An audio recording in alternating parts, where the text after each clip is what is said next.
This is Hidden Killers Week in Review. A look back at the most prolific stories of the week. This is Hidden Killers with Tony Brueski. Here now, Tony Brueski. If Donna Adelson ever misunderstood the term money laundering, she may have taken it a bit too literally. According to testimony, she allegedly washed stacks of cash, like physically laundered them, because they came back moldy and wet and stapled together. It sounds ridiculous because it is. But ridiculous in this case doesn't mean irrelevant.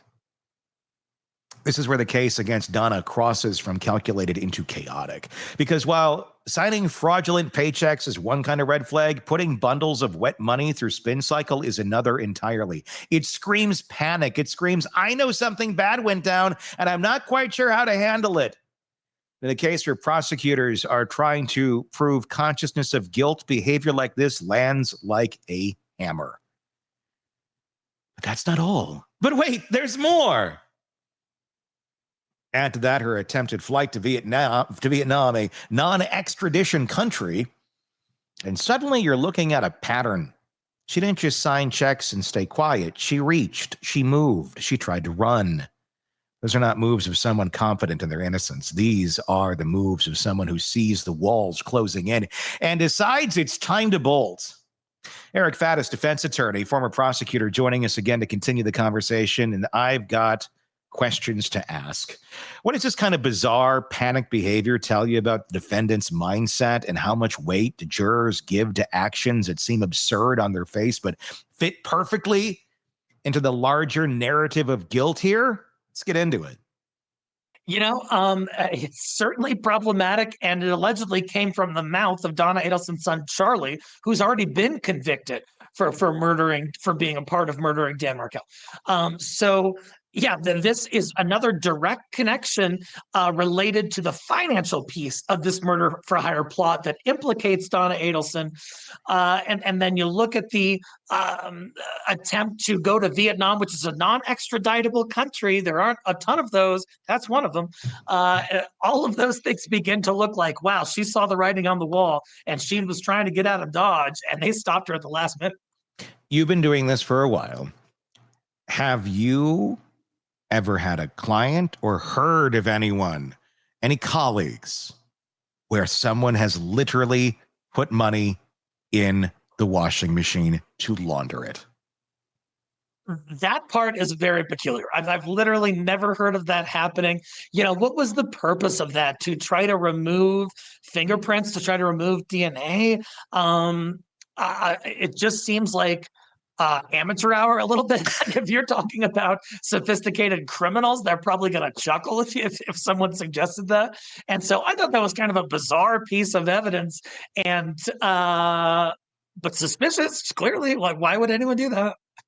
That's what makes me wonder. And I almost wonder if that could be used as a piece of evidence to show that there wasn't greater conspiracy with some members of the family, just because of how ludicrous it is. Like, was this Charlie and Donna, and they're doing this together, the two of them, they're going to protect Wendy, they're going to do what they feel is right, they're so enmeshed and connected. I mean, if you just think of it, if Donna had said to anyone, even to Charlie, like, I'm wondering if she just, laundered. Okay, I'll get the money laundered and then I'll bring it to you, Charlie. That seems to be how it went. Even if she said it to Charlie and said, I'm going to put it in the washing machine, I would think even Charlie would have said, that's not what that is. But it doesn't seem she said a word to anybody, just went about and did it, which makes you wonder just how isolated was Donna in her carrying out of all of this, if in fact she is guilty of these things, that all this happened really in a vacuum. Didn't ask Wendy, didn't ask Harvey, didn't ask Charlie, just doing her own beeline to the washer. The jury's going to draw upon their own common sense and their own experience in interpreting what these alleged acts mean. And so, I've given money to family and friends and whatever, and 0 times have I ever put that money in the washing machine or underwater or anything like that. So the jury's going to look at that and say, hey, did Donna Adelson just take like the money laundering term literally? and idiotically and put this money underwater? And if so, the only reason a person would do that would be to kind of cover up some misdeeds. Yeah, I mean, or you watched too much CSI or something and didn't pay much attention and really thought, oh, well, I launder money. I think I know how to do that. And you've had this in your mind and let's go launder the money. I mean, could the defense get any traction with the idea that Charlie just invoked his mom's name in this, maybe even to protect himself rather than Donna actually handling the money? 100%. And I think the defense absolutely it needs to go that route because, look, we have some primary actors in this case who have already been convicted. We have the gunman. We have the two gang members who carried out the hit. We have the intermediary, Kate, who has already been convicted. Charlie, already been convicted. That is the direction to which Donna Adelson's counsel needs to point and say, hey, look, these are the folks who are directly involved, and whatever they said about their mom, about Charlie's mom, was just to sort of get some heat off of them when clearly a jury's already said they done it. Damp molding bills are a strange detail, no matter any way you slice it, and including stapled together. Who staples money together, especially washed money? Let's get the stapler out. That's going to stick with jurors. But is it going to stick with them because it's so absurd? And one would think this couldn't possibly have happened. It sounds like Charlie's making up a story to get his mom involved and take the blame off of him. Or does it just show, along with the other things that Donna has allegedly proposed for solutions to the Danny problem, as being pretty much right in line with other ridiculous ideas that don't seem to have a second thought to them? You know, in fairness, in watching the Charlie Adelson trial in which he was convicted, he's not the most smooth operator either. He's not a sophisticated criminal. He made a ton of missteps. He incriminated himself multiple times during the investigation and on the stand. And so can an argument be made that this is just Charlie Adelson, stepping in it yet again in some haphazard attempt to try and avoid criminal liability, and to do so, he had to implicate somebody else? Certainly that argument can be made, and perhaps a jury might be receptive to it just based on how ridiculous this claim is regarding this washed and wet and moldy money. Yeah, and in the Vietnam trip, one way, no extradition. Her and Harvey getting stopped at the airport. How do you think the jury's going to read that kind of move? Is she going to be able, or are they going to be able to sell it off as, well, we needed some time away. Our son was just convicted of murder. Our son, this has been a horrible family, just a nightmare, and we need some time away. I could see needing that. If this is what's going on in your family, if you had nothing to do with it, I'd be wanting to get out of Dodge too, and just, I need some time. I need some space to think about life. One could make that argument. One may want a return ticket. One may think this may look a little bit suspicious. Should you be stopped? Again, I don't know that there was the thinking process going on here that you might be stopped. And how will this look? There wasn't usually a plan B in a lot of these cases. It just seems to be a lot of instinct, a lot of reaction, and not a lot of planning for the possible turnoffs that may occur in this case.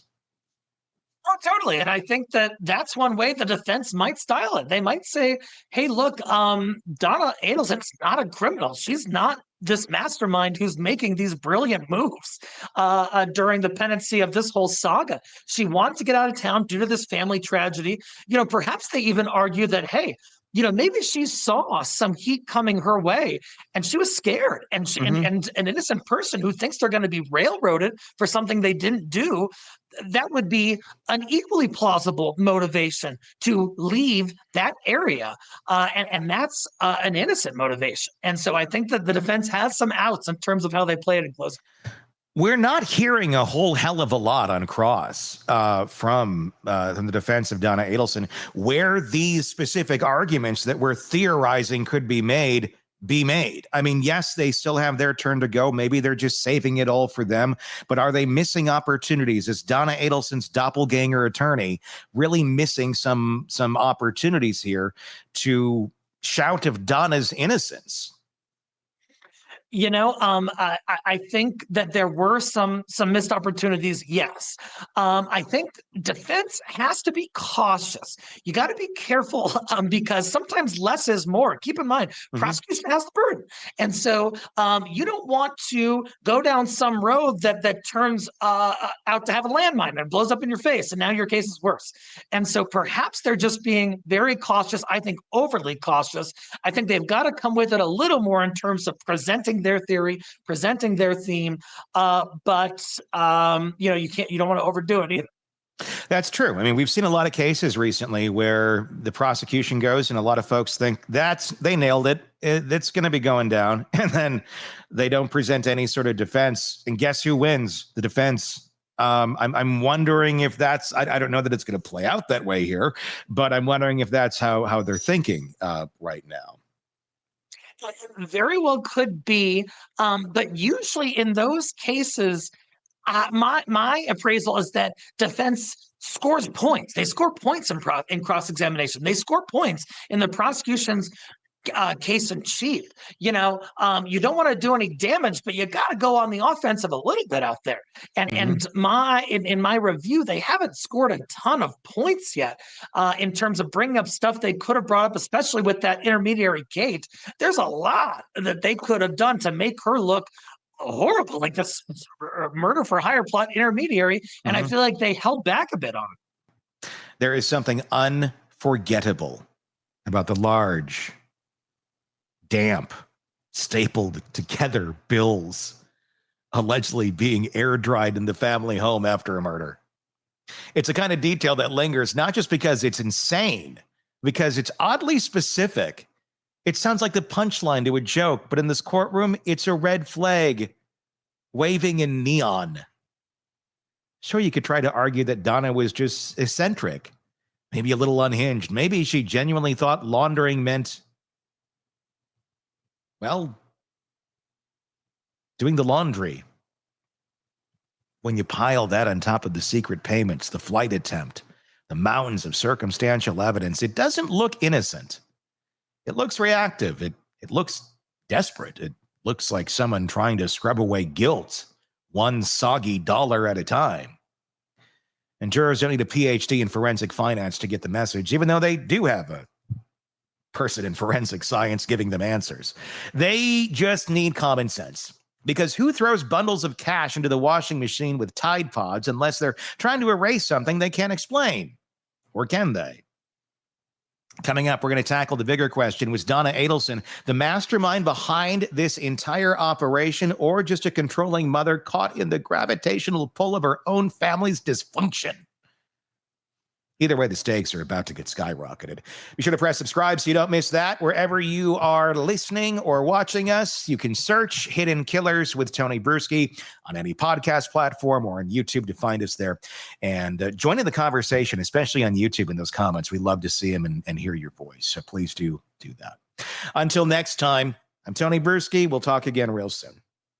Want more on this case and others? Then press subscribe now and don't miss a moment of true crime coverage from Tony Brueski and the Hidden Killers podcast.